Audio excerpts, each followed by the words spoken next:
Bonjour à tous, c'est toujours le frère Zulu là dans l'émission, dans les révélations cachées de la parole du Dieu véritable. Je rends grâce à Dieu le Père, le Créateur de toutes choses, de ce qu'il est grand, glorieux et redoutable. Je remercie ce Dieu parce qu'il est bon, parce qu'il est fidèle, parce qu'il est amour et de ce que nul n'est semblable à lui dans les annales de la création.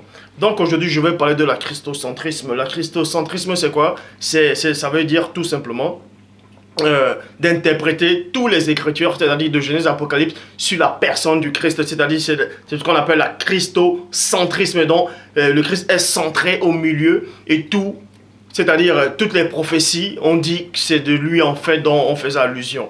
Et ça, je vais vous démontrer par l'Esprit du Père que les apôtres ont reçu dans Jean 20, 22, que c'est complètement faux. Je dis bien c'est complètement faux. C'est pendant le concile de Nicée et qui ont tout modifié, qui ont tout chamboulé, ils ont créé la Trinité, ils ont fait comprendre que Dieu, le Père, le Fils et le Saint-Esprit sont une seule et même personne. Et ça, c'est complètement faux. Donc, tous ces gens qui viennent adorer et prier ce nom de Jésus, là, vous êtes dans l'erreur. Dieu ne vous connaît pas. Pour ça, je vais d'abord commencer dans Ésaïe, avant de commencer dans Ésaïe 42, versets 1 à 2. Il est dit dans Proverbe 19, 2 que le manque de science n'est bon pour personne. Et dans Proverbe 25, 2, la gloire du Père est de cacher des choses et la gloire des rois de sonder les choses. Mais dans Deutéronome 29, 29, il est dit que les choses cachées sont au Père et les choses révélées sont à vous, sont aux créatures, sont aux humains. Mais vous ne devez pas ignorer qu'il est dit dans Jérémie 33, 3, demande-moi et je te relèverai des choses cachées, des choses que tu ne sais pas. Et pour ça, on va aller dans Ésaïe chapitre 42, verset 1 à 2 qui dit ceci. Voici mon serviteur, celui que je soutiendrai, celui que j'ai choisi et qui a toute mon approbation. J'ai mis mon esprit sur lui. Il relèvera le droit aux nations. Point. Dans d'autres versions, on dit, à la place de nation, on dit gentil. Donc, vous ne devez pas ignorer ici.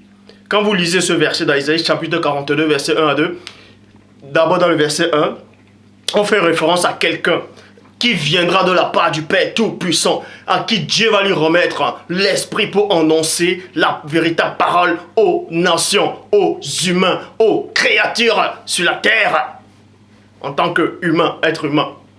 Et plein de gens disent que c'est la personne du Christ, c'est-à-dire du premier-né. Certes, vous devez comprendre ici, dans une prophétie, il n'est pas seulement question d'une seule personne.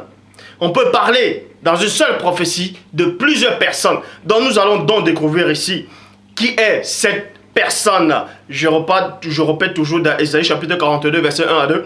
Voici mon serviteur, celui que je soutiendrai, celui que j'ai choisi, à qui a mon approbation. Dans d'autres versions, celui qui a toute mon affection.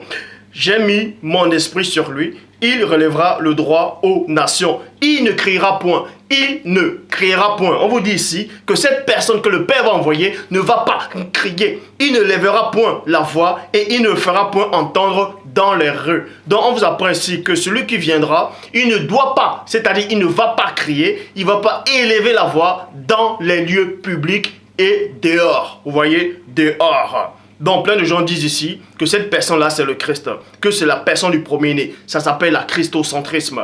Donc, pour ça je vais dans Jean chapitre 2 verset 44 dans la Bible du sommeil, il dit Christ déclara à voix haute, si quelqu'un fait confiance, si quelqu'un me fait confiance, ce n'est pas à moi seulement qui croit, mais encore à celui qui m'a envoyé. Bible seconde 21, il s'écria, traduction King James française, s'écria, Bible parole de vie d'une voix forte. Donc on vous apprend que dans Ésaïe chapitre 42 verset 1 à 2, cet homme qui va venir va être oint par l'esprit du Père Tout-Puissant, mais il ne va pas crier, il ne va pas élever sa voix dehors. Je dis bien dehors, dans les lieux publics. Or, on vous apprend ici que Christ a élevé la voix dehors, il a crié dans les lieux publics.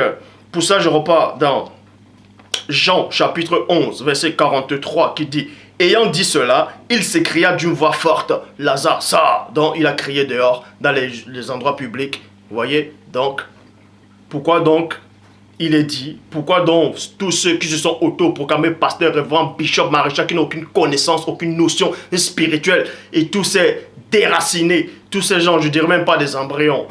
Dis même embryon, c'est un grand honneur. Vous n'existez pas dans le grand ordre des choses, vous êtes des esclaves. Je dis bien des esclaves spirituels, des esclaves intellectuels, des esclaves mentaux. Même les animaux, même les bœufs, même les cochons sont plus intelligents que vous. Même le cochon sait que Dieu existe. Le cochon ne va pas se prosterner devant un humain. Hein? Le cochon, je dis bien, le cochon dont vous méprisez, les animaux dont vous méprisez, savent que Dieu existe. Ils savent qu'il n'y a qu'un seul Dieu unique. Vous êtes des ignorants. Vous venez raconter des histoires. Dieu m'a dit, le Saint-Esprit m'a dit. Dieu, vous connaissez Dieu où? On vous apprend ici là, que Christ a crié. Donc, Isaïe 42, verset 1, certes, peut parler de Christ, mais dans la partie 2 maintenant là, ça contredit l'évangile, ça contredit Matthieu, ça contredit Jean, ça contredit Luc, ça contredit Marc. Christ a crié. Vous voyez? Donc, dans Isaïe 42, verset 2, ne peut pas parler de lui puisqu'il a crié. C'est une contradiction. Bon, certes, vous allez me dire, vous allez vouloir expliquer la christocentrisme. Ce christocentrisme, pour ça, je vous donne déjà un verset cadeau. Dans Hébreux chapitre 10 au verset 7. D'abord dans le verset 5, il est dit, c'est pourquoi Christ en entrant dans le monde, il dit, tu n'as voulu ni sacrifice ni offrande, mais tu m'as formé un corps. Dans le verset 7, il est dit quoi? Je viens dans le rouleau du livre. Je viens dans le rouleau du livre, il est question de moi. Dans le rouleau. Il n'est pas précisé que dans les rouleaux, mais dans un rouleau. Et ce rouleau-là, c'était dans Isaïe. Et le Christ dans Luc, il a bien lu le passage, mais Christ n'a pas lu où il est dit, il ne créera point. Donc, il ne créera point là, ça s'adressait à qui? Là, c'est une confusion. Si vous acceptez que Isaïe 42, verset 2, parle du Christ, hein, où il est dit, il ne créera point, ne lèvera point la voix, et ne la fera point entendre dans les rues. Mais Christ a crié dans les rues, il a élevé sa voix. Donc, et ensuite, Matthieu chapitre 12, verset 15 à 19, mais Christ, l'ayant su, s'éloignant de ce lieu, une grande foule le suivit, il guérit toutes les maladies, il leur recommanda sévèrement de ne pas le faire connaître, afin que s'accomplisse, enfin que s'accomplisse ce qui avait été annoncé par Isaïe le prophète. Voici mon serviteur que j'ai choisi, mon bien-aimé, en qui mon âme prend plaisir. Je mettrai mon esprit sur lui et il annoncera la justice aux nations. Verset 19. Il ne contestera point. Mais on vous apprend qu'il a contesté avec le diable, certes. Il ne criera point. Il ne criera point. Et personne n'entendra sa voix dans les rues. Or, toujours le même Matthieu dit, Matthieu 27, verset 46, et vers la 9e heure, Christ s'écria d'une voix forte.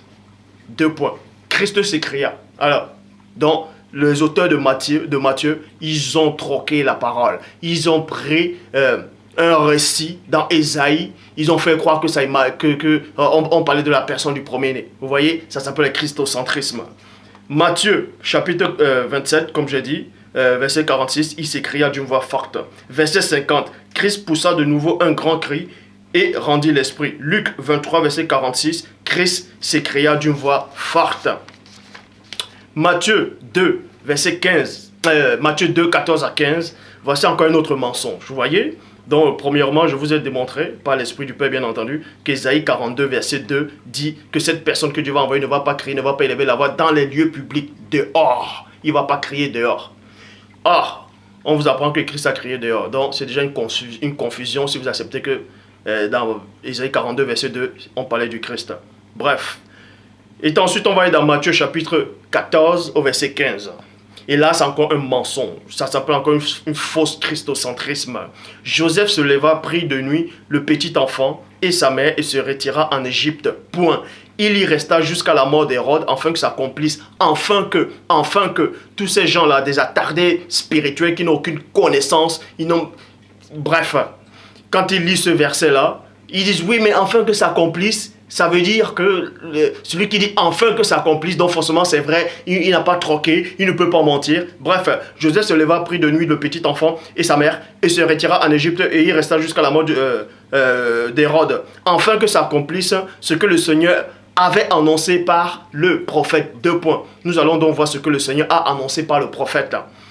J'ai appelé mon fils à sortir d'Égypte. Vous voyez, j'ai appelé mon fils à sortir d'Égypte. Cette prophétie-là se trouve dans Osée, chapitre 11, au verset 1, qui dit « Quand Israël était jeune, je l'aimais, et j'appelais mon fils hors d'Égypte. » Point. Vous voyez? Et cette prophétie-là, je vais vous démontrer que ça ne s'adresse pas à Christ. C'est le concile de Nicée qui a pris cela. Ils ont centré tous les événements, tous les personnages qui devaient arriver, même donc qui devait faire référence, c'est-à-dire à la parole de Dieu, à Dieu. Ils ont tous centré ça, ils ont créé le christocentrisme pour dire que c'est le Christ en fait. Or, Osée, chapitre 11, verset 1, va contredire, je dis bien, vous pouvez vérifier dans toutes les versions des Bibles qui existent, je répète encore, Osée, chapitre 11, verset 1, contredit Matthieu 2, 15. Quand Israël était jeune, je l'aimais, et j'appelais mon fils hors d'Égypte. Or, dans la Bible, parole de vie dit quoi? Le Seigneur dit, quand Israël était jeune, virgule, je l'ai aimé et je l'ai appelé, virgule, lui c'est qui? C'est toujours Israël. Lui, virgule, mon fils a sorti d'Égypte. Bible en français courant, quand Israël était jeune, virgule, je me suis mis à l'aimer, virgule, dit le Seigneur, et je l'ai appelé, virgule, lui c'est qui? C'est Israël. Mon fils, virgule, a sorti d'Égypte. Verset 2 d'Osée, chapitre 11, vous dit ceci, dans la Bible de parole de vie. Mais ensuite, virgule, puis je l'appelais, virgule, puis il s'éloignait de moi. Depuis quand Christ va s'éloigner de Dieu? Si c'est de lui dont on fait allusion. Mon peuple offre des sacrifices à Baal, il brûle de l'encens devant des faux dieux. Donc, vous allez me dire, si on accepte Matthieu chapitre 2 verset 15, qui fait référence soi-disant à Osée chapitre 11 au verset 1 à 2, c'est donc de Christ dont fait allusion. Donc si on accepte ça, c'est que Christ a offert des sacrifices à Baal, c'est que Christ a adoré d'autres dieux alors. Donc c'est pour ça que vous ne comprenez rien. Je dis bien vous ne comprenez rien. Je le dis, je répète et je pèse mes mots. Dieu n'a envoyé aucun pasteur. Il n'y a aucun homme de Dieu sur la terre que vous voyez là-bas, dans vos faux assemblées, peu importe, dans toutes vos religions. Je répète encore, aucune religion ne fait la volonté de Dieu. Personne ne connaît le Dieu véritable. Je le dis, personne ne connaît le Dieu véritable. Et tous ces gens-là aussi, qui m'écrivent là, qui disent que les Blancs ne seront pas sauvés.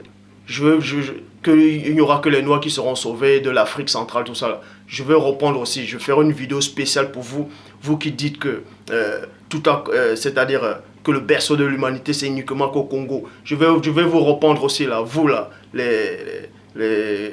comment on appelle ça, Africa Mat, tout ça, je vais vous répondre, je ferai une vidéo spéciale pour vous répondre, pour vous démontrer, je dis bien pour vous démontrer où se trouve réellement la puissance elle-même dans l'Afrique centrale. Donc, si vous ne connaissez pas l'histoire, restez tranquille. Parce que tous ces archéologues là, noirs, qui viennent parler de l'Afrique, vous parlez des choses que vous ne maîtrisez pas. Vous appuyez sur les parchemins, sur les textes, sur les hiéroglyphes qui ont déjà été modifiés. Vous voulez parler de l'Afrique, vous commencez d'abord l'histoire de l'Égypte. Depuis quand l'Égypte, c'est là où le berceau de l'humanité a commencé. N'importe quoi. Lisez bien les Écritures, lisez bien, comprenez mieux l'histoire. Hein? L'Éthiopie est arrivée avant l'Égypte. Et pour un petit indice plutôt, quand vous lisez dans Genèse chapitre 4 au verset 26, il est dit quoi? Que c'est à cette période-là qu'on a commencé à invoquer le nom du Père. C'est à cette période-là qu'ils ont commencé à invoquer le Dieu véritable. Et l'Égypte n'existait pas encore. Donc vous restez tranquille quand vous envoyez des messages qui n'ont pas de sens. Je vais vous répondre à vous tous, vous serez confondus. Bref, on vous apprend ici, là, dans Osée, chapitre 11, verset 1 à 2, que cette prophétie-là, de ce fils-là, qui devait sortir de l'Égypte, ne s'adressait pas à Christ, mais à Israël. Et les auteurs de Matthieu, qui sont venus, ils ont trafiqué. Ils ont dit, ça émanait de Christ, que c'est une prophétie qui venait de Christ. Ils ont centralisé le Christ. Ils ont dit, lui là, cette prophétie dit, un homme viendra, il va marcher sur les nuages, il sera puissant, son règne ne finira jamais, on va dire c'est le Christ. Une autre personne viendra, et cette personne-là aura une puissance incomparable. On va dire c'est le Christ. Christocentrisme, on l'a centré. Et ça c'est faux. Je dis bien c'est faux.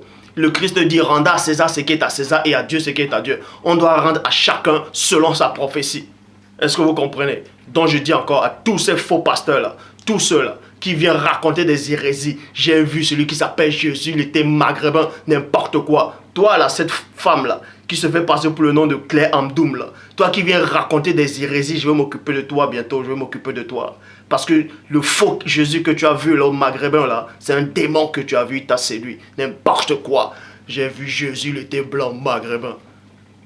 Bon, Bible en français courant. Quand Israël était jeune, je me suis mis à l'aimer, dit le Seigneur, et je l'ai appelé, virgule, lui. Lui, c'est qui? Hein? Réfléchissez. Je l'ai appelé lui. Lui, c'est qui? C'est Israël. Mon fils a sorti d'Égypte. Verset 2.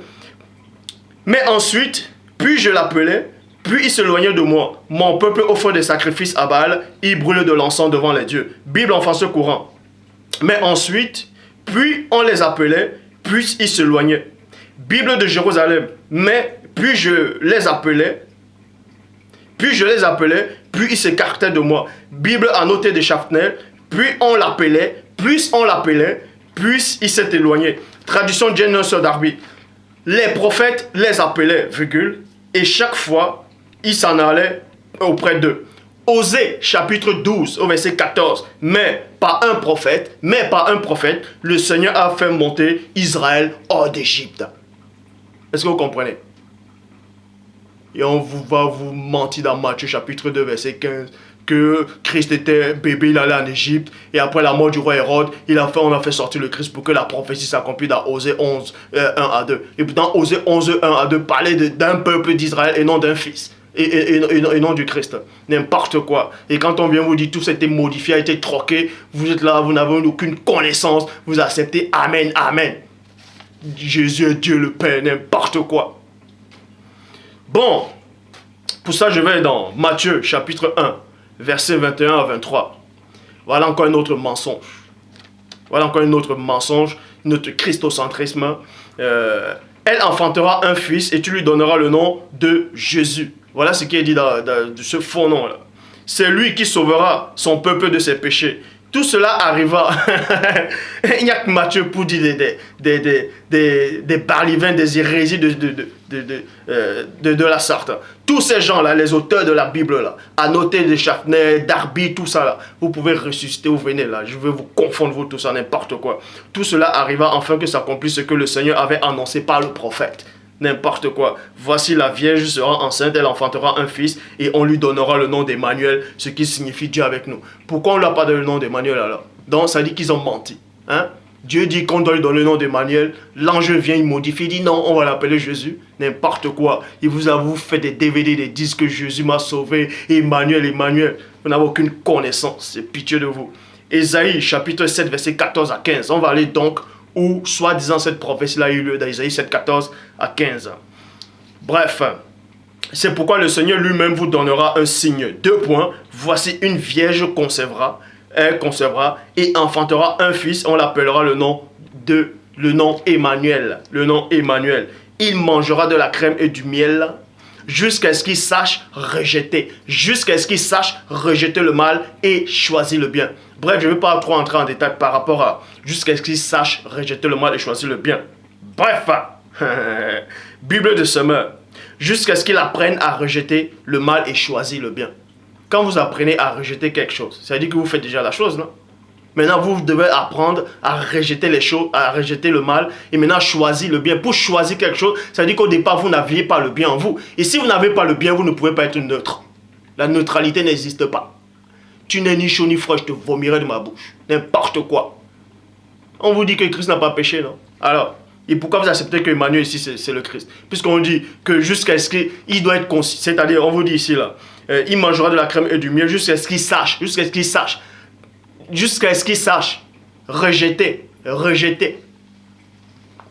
le mal et choisir le bien. Donc avant de choisir le bien, vous voyez, Ésaïe chapitre 8 verset 7 à 8 dit ceci: le Seigneur va faire monter contre eux les puissantes et grandes eaux de l'Euphrate, à savoir le roi d'Assyrie, et toute sa puissance. Il grossira dans tous ses canaux et débordera sur ses rives. Il pénétrera dans Juda, il submergera et il inondera et jusqu'à la hauteur du cou. Il déploiera ses ailes, remplira la largeur de ton pays, virgule. Ô Emmanuel. Donc la prophétie ici s'adresse à quelqu'un qui s'appelait Emmanuel, et cette personne-là était déjà née. Cette personne était déjà née, puisqu'on vous dit ici là, que le roi d'Assyrie va submerger le pays de qui? D'Emmanuel, de cet enfant qui a grandi. Emmanuel avait déjà grandi. Hein? Et le roi d'Assyrie n'existait même pas au temps du Christ. C'était la Babylone antique. Vous allez me raconter quoi? Vous pouvez même regarder l'histoire. Alors, vous pouvez même voir cette histoire s'est déjà déroulée dans 2 Rois, chapitre 16 au verset 15, plutôt 2 Rois, chapitre 16, verset 1 à 20. Et aussi dans 2 Rois 15. Donc maintenant, on vous apprend, mais vous pouvez même regarder l'histoire selon les biblistes, que cette histoire-là d'Ésaïe, Ésaïe 7, 14, hein, par rapport à ces événements, se sont produites vers 559 à 547 avant JC. Alors, pourquoi vous dire alors qu'Emmanuel c'est le Christ? Puisque Emmanuel avait déjà vécu bien des années avant le Christ. Et qu'il a même il a même vécu au temps du roi d'Assyrie, le roi de Babylone. Vous venez raconter du n'importe quoi. Dieu m'a dit, Dieu m'a dit.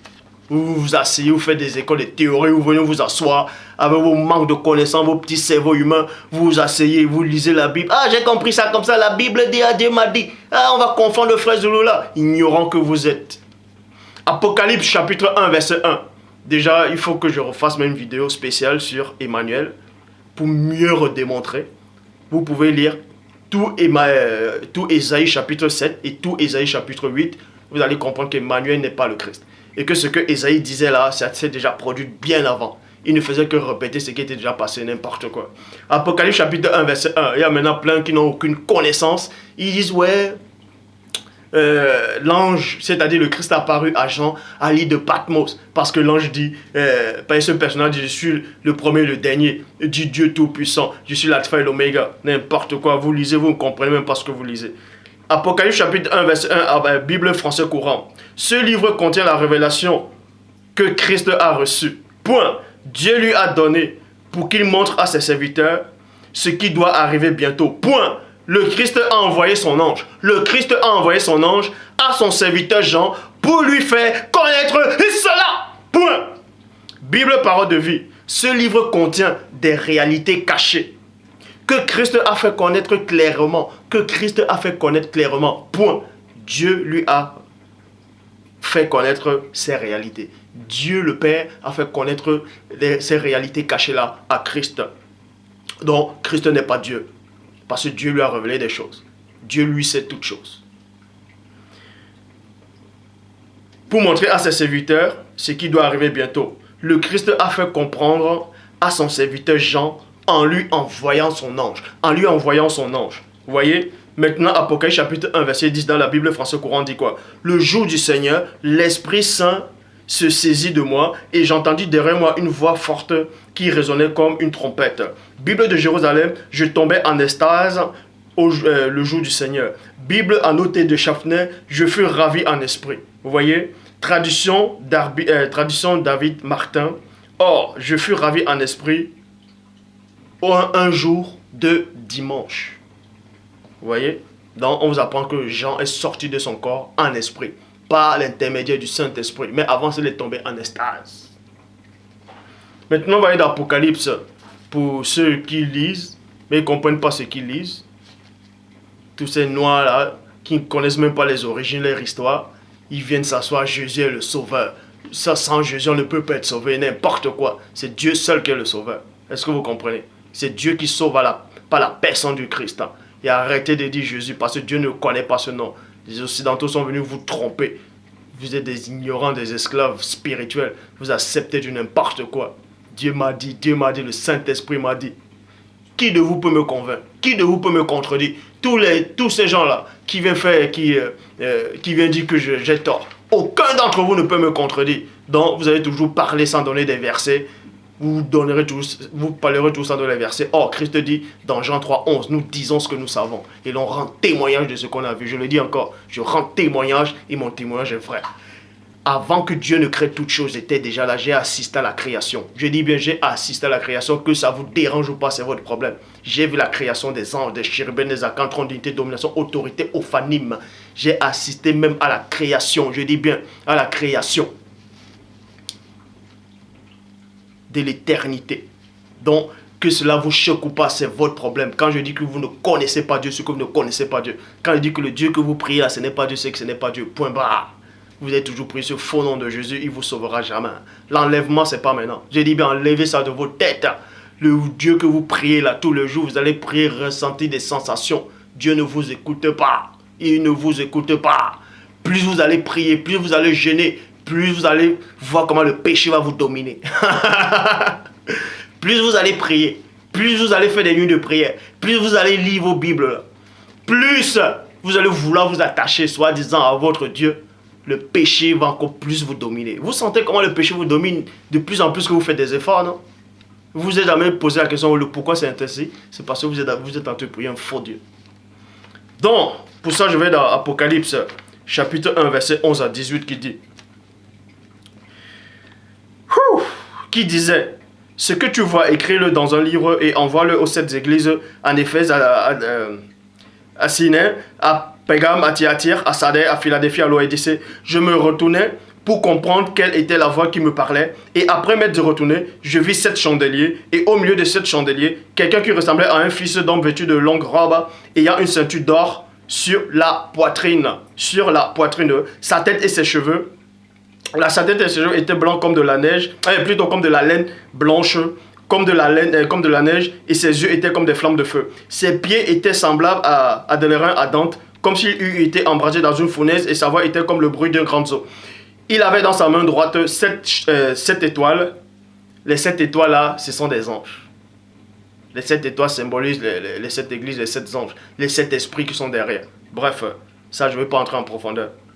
De sa bouche sortait une épée aiguë, c'est-à-dire pointue, et 2 tranchants. Son visage était comme le soleil lorsqu'il brille dans sa force. Quand je vis, je tombais à ses pieds comme mort. Il posa sur moi sa main droite et disant, ne crains point, je suis le premier et le dernier. Maintenant, les gens vont lire, vont dire, ouais, mais il a dit, je suis le premier et le dernier. Ça veut dire qu'il n'y a que Christ seul qui peut dire cela. Oh là là, mon Dieu, mon Dieu, mon Dieu. Père, je comprends pas. Je comprends pas comment ils n'arrivent pas à raisonner, comment ils n'arrivent pas à réfléchir, mais c'est être ignorant à ce point-là, comment ça fait en fait? Qu'est-ce que vous ressentez quoi en fait dans votre tête d'être ignorant à ce point? D'être ignorant à ce point, d'être bouché spirituellement à ce point, comment ça fait? Je suis le premier et le dernier. Et le vivant, je t'aime, moi, parce que je suis vivant au siècle des siècles. Je tiens les clés de la mort et du séjour des morts. Vous allez dire, ah, il n'y a que Christ seul qui tient les clés de la mort. Il n'y a que Christ seul qui était vivant et qui est mort et qui a ressuscité. Ça, c'est un ange qui est apparu à Jean, à l'île de Patmos. Et cet ange-là parlait de la part du Christ. Vous pouvez bien relire. Apocalypse chapitre 1, verset 1. Révélation du Christ que Dieu lui a donné pour montrer à ses serviteurs les choses qui doivent arriver bientôt. Et Christ a pris cette révélation et l'a donnée à son ange. Et l'ange a apparu à Jean. C'est pour ça que Jean a dit, je fus ravi au jour du Seigneur. Il s'est retourné, il a vu un être spirituel. Et cet être spirituel-là, c'est l'ange du Christ. Et il parlait de la part du Christ. Quand il disait, et le vivant, j'étais mort. Ce n'est pas l'ange qui est mort, c'est Christ qui était mort. Mais l'ange a parlé de la part du Christ. Jean, Christ dit à quoi à Jean, avant de monter au ciel, hein? Dans les évangiles, il dit quoi? Je m'en vais et vous ne me verrez plus. Et comment Jean vient encore le revoir ici là? N'importe quoi. Pour ça, je poursuis. Apocalypse chapitre 22, verset 8 à 9, il dit quoi? C'est moi Jean qui ai vu, et c'est moi Jean qui a entendu et vu ces choses. Et dès que j'ai entendu ces choses, je tombais aux pieds de l'ange et non aux pieds de Christ. Je tombais aux pieds de l'ange qui me l'a montré. Montré quoi? Cette révélation que Christ a donnée à son ange. Qui me l'a montré pour l'adorer, dans de son pour rendre hommage, pour se prosterner, tout ça là. Et l'ange me dit, garde-toi de le faire, je suis ton compagnon de servir, celui de tes frères les prophètes, et tous ceux qui gardent la parole de cette prophétie adorent Dieu. Dans le verset 16 d'Apocalypse 22, il dit quoi? C'est moi le premier-né, c'est moi le Christ qui ai envoyé mon ange. Alors, il a envoyé son ange où? Apocalypse 1:1. Et vous dites que c'est Christ qui est venu. Vous lisez, vous ne comprenez même pas ce que vous lisez. Écoutez. Écoutez. Qui n'est pas donné à un grand nombre de personnes d'enseigner. Vous qui venez enseigner dit n'importe quoi, là, Dieu, le Père, va s'occuper de vous. J'ai dit bien, il va s'occuper de vous. Aïe. Il va s'occuper de vous. Donc, le conseil que je vous donne, suivez le conseil de Salomon. Allez-y, mariez-vous, ayez des femmes. Jouissez de la vie, dans votre vie de vanité, parce qu'on vous a créé pour vivre une vie physique. On vous a créé pour vivre une vie physique mortelle. Vous vivez ça avec vos femmes, dans votre vie de vanité. Ça, c'est votre part. N'essayez pas de toucher les mystères qui vous surpassent, qui vous dépassent. Il y a des civilisations qui ont foulé. J'ai assisté à des civilisations, à la naissance des civilisations, depuis la nuit des temps, depuis des temps immémoriaux.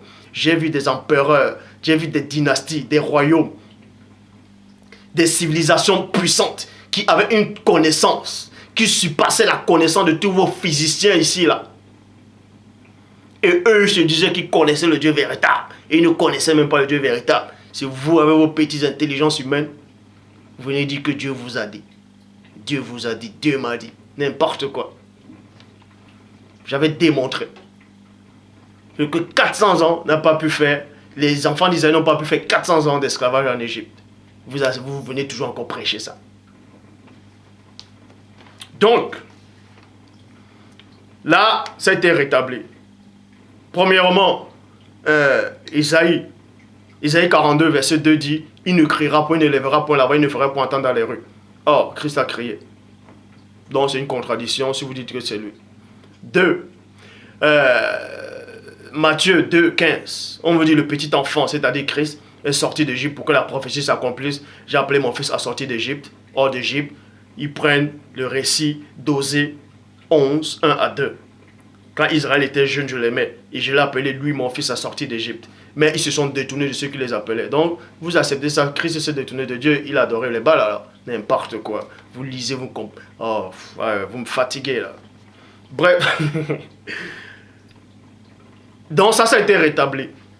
C'est une fausse christocentrisme. Jérémie 8.8, c'est bien en vain qu'ils sont mis à l'œuvre la plus mensongère du scribe. Que cette vidéo, si vous dérange ou pas, j'ai assisté à la création de l'univers. Vos faux scientifiques qui n'ont aucune connaissance vous disent qu'au commencement, il n'y avait rien, inimaginable pour l'esprit humain. En quelques particules de secondes, un milliardaire de secondes, boum, il y a une explosion, le Big Bang. Et ça a commencé, l'expansion de l'univers. L'univers a commencé à s'étendre. À s'étendre, et a commencé à refroidir. Et votre galaxie, elle est née. Votre voie lactée, les étoiles, le firmament, les poussières d'étoiles, les nuages. Et le soleil, la planète, ils disent qu'il y a plein de planètes. Et la Terre plus tard. Et la vie est venue dans la Terre. Il y a eu l'évolution des espèces, hein, des chimpanzés, des bonobos, des macaques. Homo sapiens, Homo habilis, n'importe quoi. Maintenant, quand on leur dit, avant le Big Bang, il y avait quoi? Ah, point d'interrogation. Il n'y avait que du noir total. Maintenant, ils disent que l'univers va s'effondrer, il y aura le Big Crash. Ben, l'univers, ils disent qu'il y a dans quelques milliards d'années, l'univers va s'effondrer. Il y aura un Big Crash. Donc l'univers va s'éteindre. Donc tout va être absorbé. Et il y aura un noir intersidéral et glacial. Mais on les pose la question. Avant l'univers, avant l'explosion, il y avait quoi? Ils vont dire qu'il n'y avait que du noir total. Vous voyez, c'est là où votre intelligence arrête. C'est là où vous vous arrêtez. Et moi je dis, avant ce noir total, il y a quelque chose. Parce que j'ai même assisté à la création de ce vide-là intersidéral noir, glacial. Ce que vous appelez l'univers, ce trou noir-là. J'ai assisté à la création de cet univers. Et c'est un cercle. L'univers, c'est un cercle. Est-ce que vous savez ça? Aucun scientifique ne le dit. Mais moi, je le dis. Parce que j'ai vu quand le Père traçait. Il a tracé l'univers. Le noir total, là, c'est l'univers, c'est un cercle. Est-ce que vous comprenez? Et après l'univers, il y a encore un autre cercle. Un autre, vous appelez ça le multivers. Mais nous, on appelle ça les cieux. Et il a tracé des siècles sur des siècles. Sur des siècles. Ainsi de suite. Et dans votre univers, on trace encore un autre cercle pour faire la terre. Un rond. Vous ne connaissez rien. Et j'ai assisté à tout ça. Donc, quand je dis que vous ne connaissez pas Dieu, vous ne le connaissez pas. Le Dieu que vous adorez là, c'est un faux Dieu.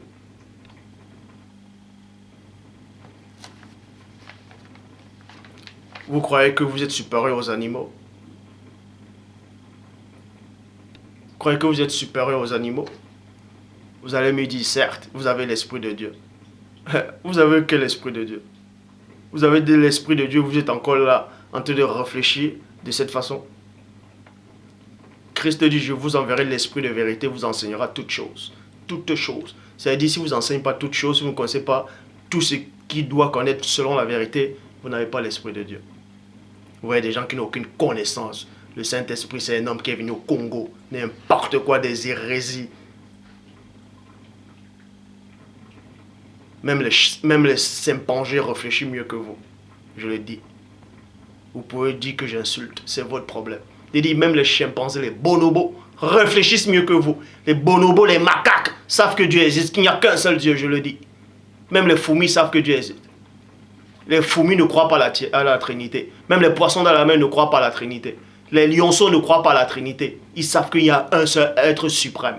Et vous, là, vous venez, vous dites que vous êtes plus sage que les animaux. Vous vous asseyez avec vos gros ventres rampés chiquants. Oh, oh, oh, Dieu m'a dit, le Saint-Esprit m'a dit. À toi, ma soeur, Dieu m'a dit. N'importe quoi. Venez vous raconter de n'importe quoi. Dieu m'a dit. J'ai visité le paradis. J'ai vu l'enfer. J'ai vu des gens souffrir en enfer. Quel enfer? Vous n'avez fait aucune expérience. Tout ça se passe dans vos têtes. Dans vos cerveaux humains.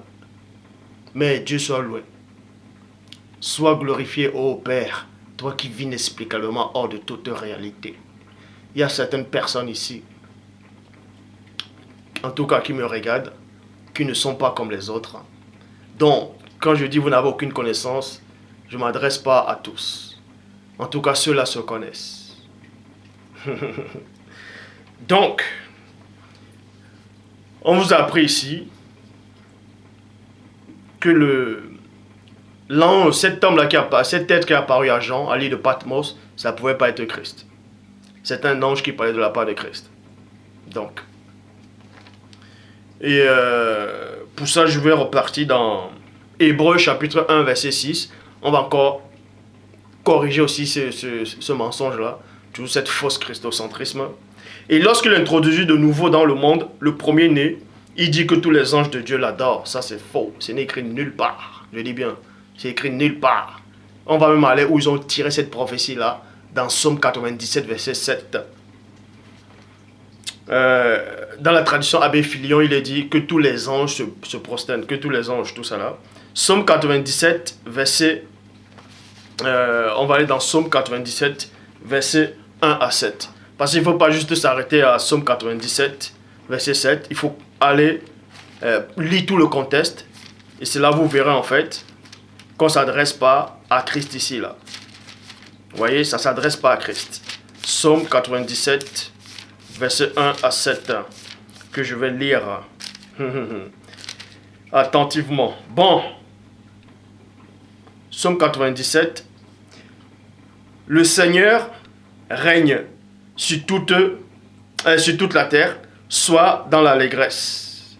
Que les îles nombreuses se réjouissent, les nuages et l'obscurité l'environnent. Les nuages et l'obscurité l'environnent. Ça, ce sont les cieux, ça. L'obscurité, bref.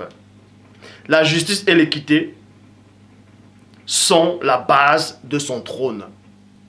Le feu marche devant lui et embrase alentour ses adversaires. Ses éclairs illuminent le monde. La terre le voit et tremble. Vous voyez? Les montagnes se fondent comme la cire devant le Seigneur. Devant le Seigneur de toute la terre, les cieux publient sa justice et tous les peuples voient sa gloire. Ils sont confus, virgule, tous ceux qui servent les images. Ils sont confus, tous ceux qui servent les images, qui qui se font gloire des idoles. Tous les dieux se prosternent devant lui. Alors, tous les dieux se prosternent. Dans d'autres versions, on dit tous les anges se prosternent devant lui. Où est-ce qu'il est dit ici là que c'était, on parlait du Christ ici là? Hein? Ça c'est encore la christocentrisme. C'est écrit où là? On est en train de parler de Dieu le Père, qu'il est tout puissant, qu'il a créé toutes choses.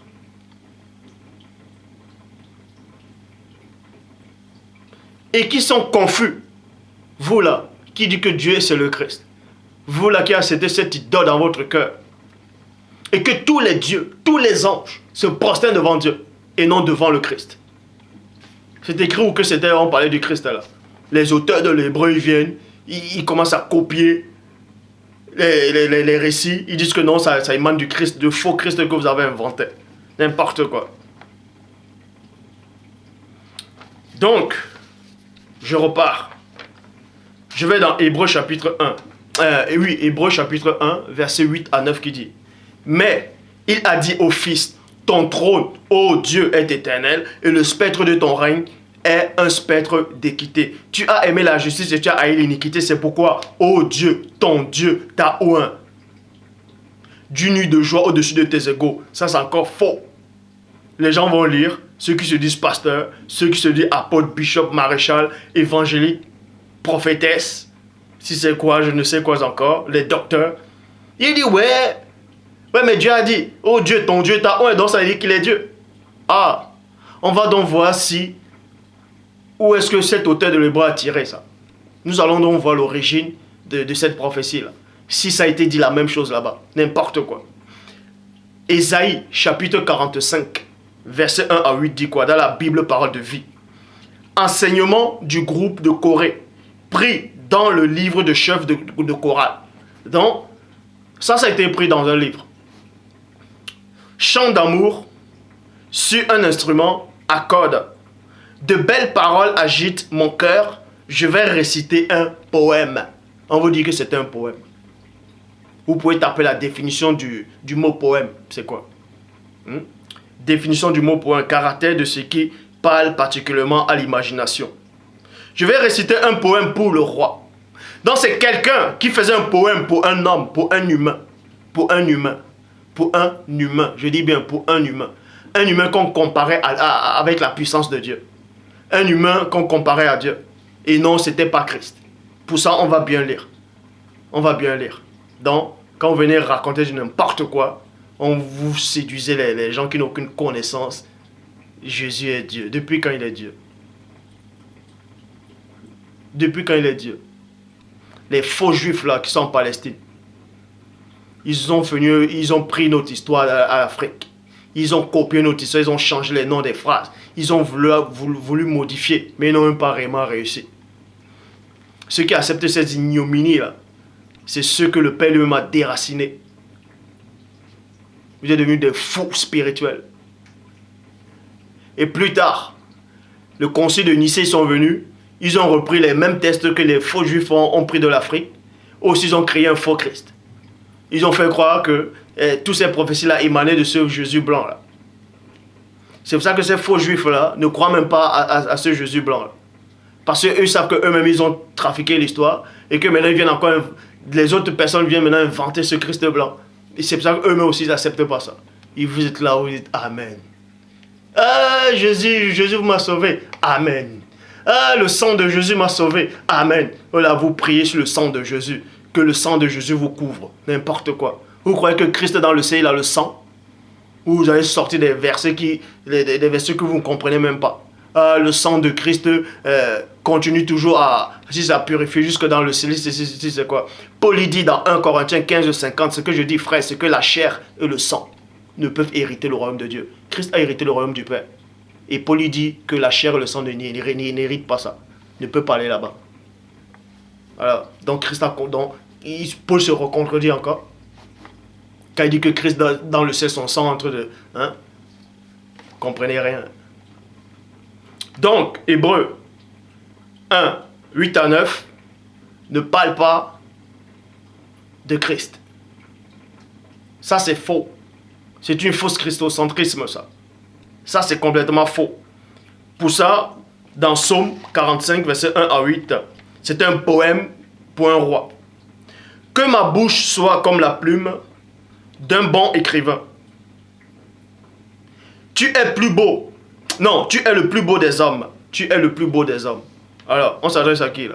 On s'adresse à un humain. Tu es le plus beau des hommes. Tes paroles sont admirables. C'est pourquoi Dieu t'a béni pour toujours. Point.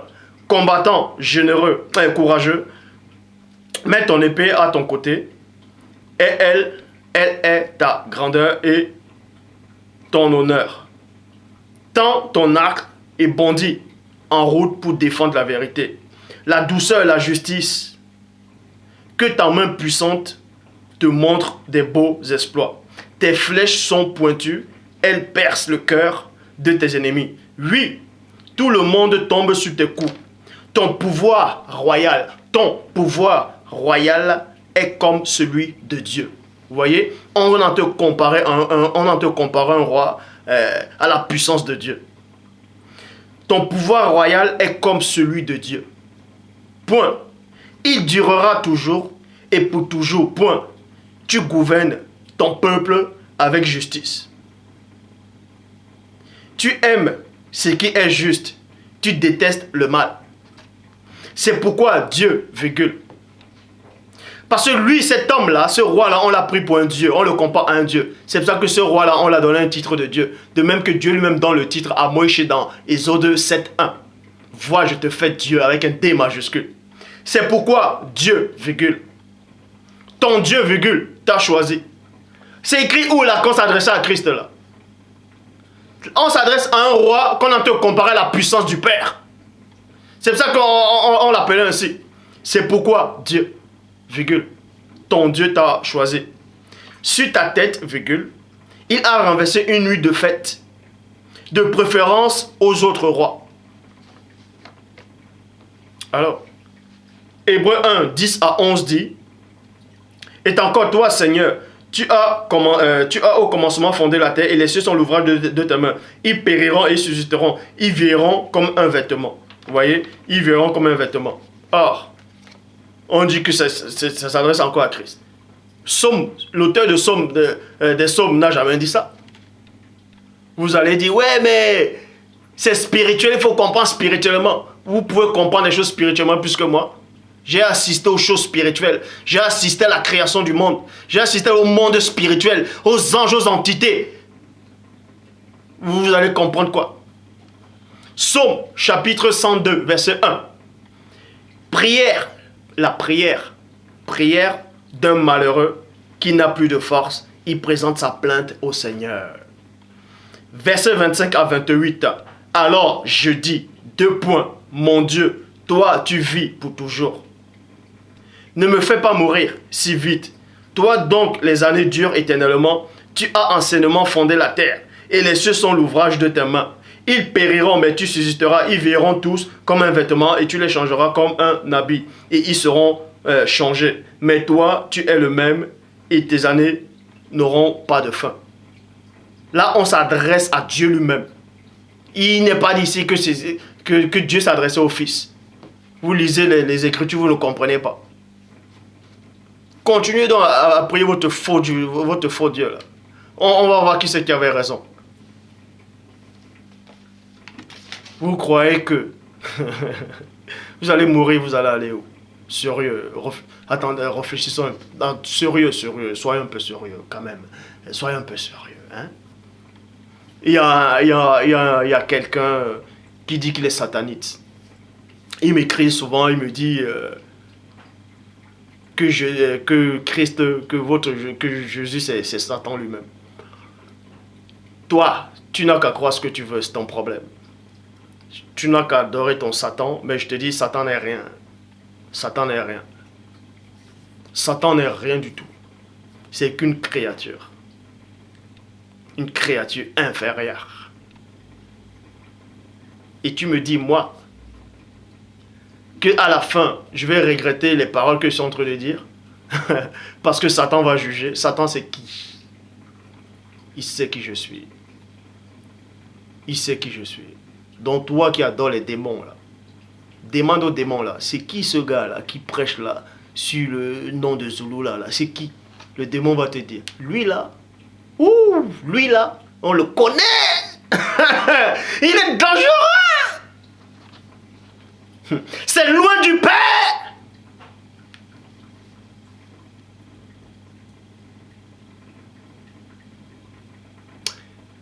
Hier soir avant de dormir, parce que hier soir je suis en train de méditer, subitement, il y a une troupe, c'est-à-dire une légion, une multitude, je ne pouvais pas les compter, c'est-à-dire d'anges autour de moi.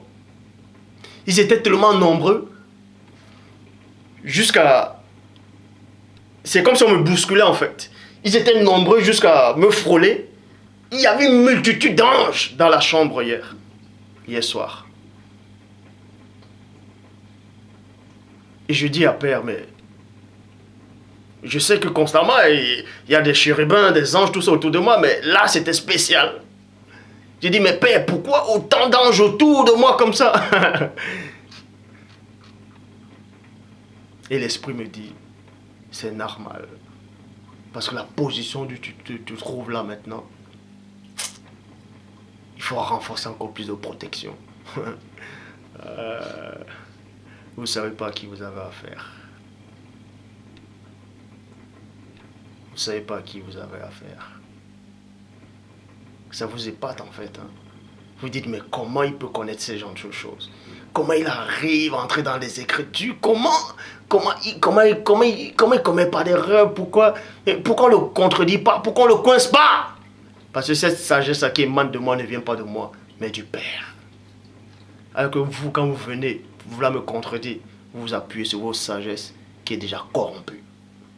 Moi, je ne m'appuie pas sur ma sagesse. Je ne dis pas que je suis intelligent, puisque je me remets au Père. Je ne me glorifie pas. Mais Jean 3,11, nous disons ce que nous savons et l'on rend témoignage de ce qu'on a vu. Il y a certains. Bon, l'enseignement est fini, mais là, c'est la conclusion, en fait. Il y a plein de récits qui existent où il est dit que l'histoire d'Adam et Ève a été copiée des récits sumériens. Des récits sumériens.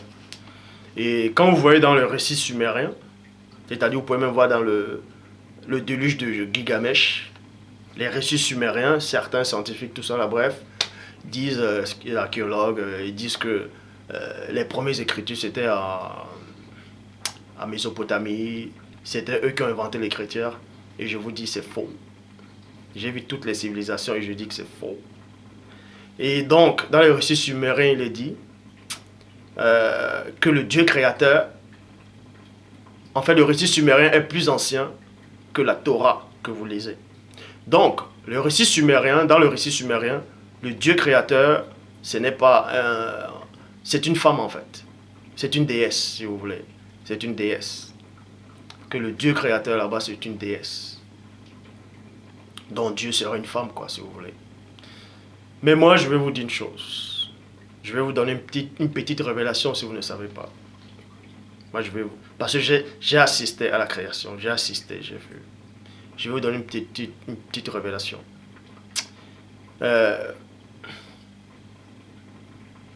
Quand le Père Tout-Puissant a créé les premiers esprits, j'étais là. Mais je ne vous expliquerai pas en détail comment il a fait pour les créer. Ça, j'explique ça dans le livre. Bon. Je sais qu'il y a plein qui me demandent, alors le livre là, il est sorti, il est où, on peut l'avoir comment, il sort quand, c'est comment? Là, je mets juste... là, normal, le livre est fini, mais là, on est en train de... Là, je vais remettre juste quelques illustrations, c'est-à-dire des dessins, quelques images. Parce que je décris en fait les créatures. Et je fais quelques croquis, aussi des photos, tout ça là, bref. Donc, vous allez peut-être me dire, oui, mais on ne doit pas représenter les choses qui sont dans les cieux, tout ça là. Le même Dieu dans la Torah a dit à Moïse de représenter le modèle, représente le modèle. Alors, bref. Bon, quand le Père a créé, je dis j'étais là. Et les déesses, les anges, si vous voulez, les anges femmes n'existent pas. Les anges femmes, les archanges chérubins, tout ça, la femelle, ça n'existe pas. Dieu n'a pas créé les femelles, les esprits femelles. dans le ciel. Il les a. Quand on parle de Dieu, on dit il. Ça ne veut pas dire que Dieu est un homme. Mais on dit il. C'est pour ça qu'il dit faisons. C'est pour ça qu'il a dit qu'il fait l'homme à son image. L'attribut, le masculin. Mais je dis encore, Dieu n'est pas homme. Dieu est au-delà de cette notion. Mais spirituellement, quand ça se matérialise dans le plan physique, c'est un il. Est-ce que vous comprenez? Bref, ça c'est un autre mystère encore. Donc, les anges femmes n'ont jamais existé. Les anges femmes n'existent pas. La notion de déesse a apparu quand les anges ont pollué la terre. C'est là où les démons, les anges, c'est-à-dire les enfants des anges avec les femmes noires, ont donné naissance à des monstres, à d'autres, à des mâles et des femelles. Et c'est ces femelles-là, géantes, qui ont pris des noms de déesses pour vous tromper. Je dis encore, la notion de femme a été créée sur la terre et non dans le ciel. Dieu dit, il n'est pas bien que l'homme soit seul.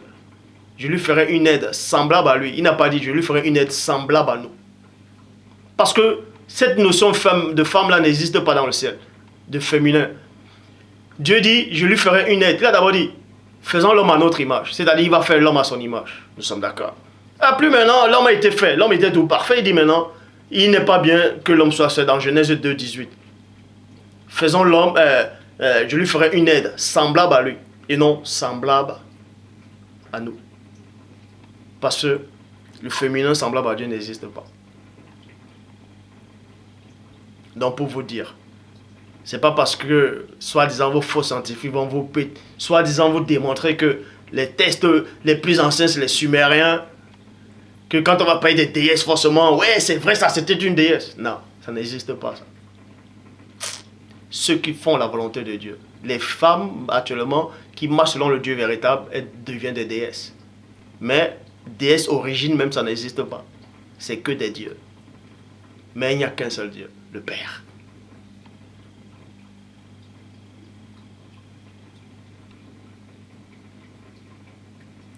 Comme vous pouvez constater, et comme plein déjà constaté, il y a des choses que je ne dis pas pour l'instant. Il y a des choses que je ne peux pas dire pour l'instant. Mais à tous ceux-là encore qui disent que le blanc ne sera pas sauvé. Toi qui le dis, toi tu vas être sauvé.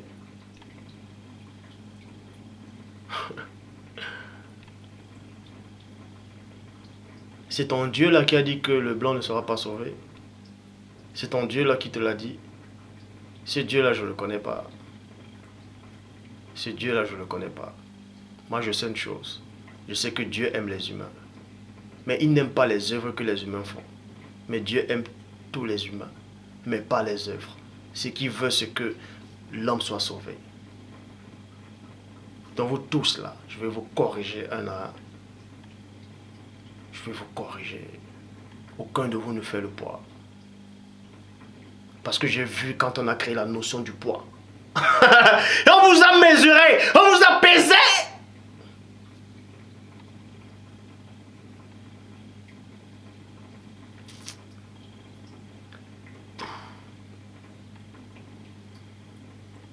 Proverbe 19:2. Le manque de science n'est bon pour personne. Le manque de science n'est bon pour personne. Ouais. C'est bon la sagesse. Ça fait du bien la sagesse. Il faut aimer la sagesse.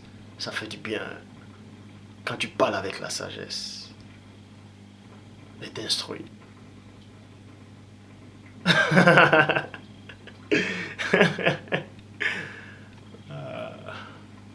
Dieu.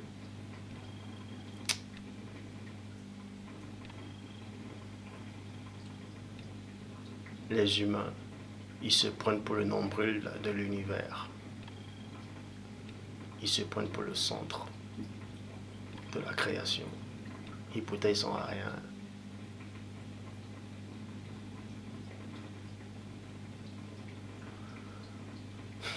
Bon, j'en ai terminé.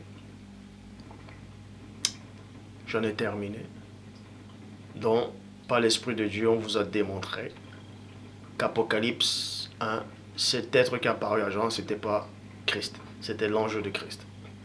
Et dans Matthieu 2,15, est complètement faux, où il est dit le Christ est sorti Joseph a amené le Christ en Égypte, il l'a retiré pour que la prophétie de Osée 11, 1 à 2 puisse s'accomplir. C'était faux.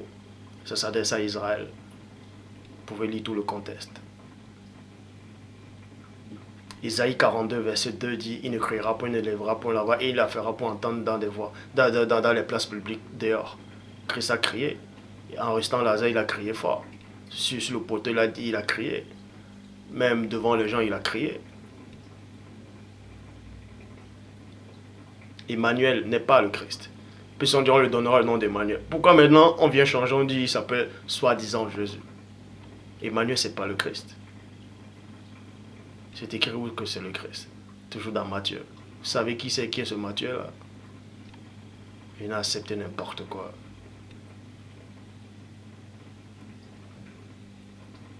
Je ferai une vidéo spéciale tumulte. Le tumulte des faux juifs. Pour vous montrer qui ils sont réellement, selon les écrits. Tous ceux-là qui les défendaient là. Cette doctrine diabolique. Ignorant que tu es. J'ai pitié de toi. Tu me fais vomir. C'est ce que Christ a dit. Je te vomirai de ma bouche. Mais tu es déjà vomi sans le savoir. Manque de connaissance. La parole dit dans Job que Dieu a refusé la sagesse à l'autruche. Mais l'autruche est même plus sage que vous. Oui, l'autruche est plus sage que toi.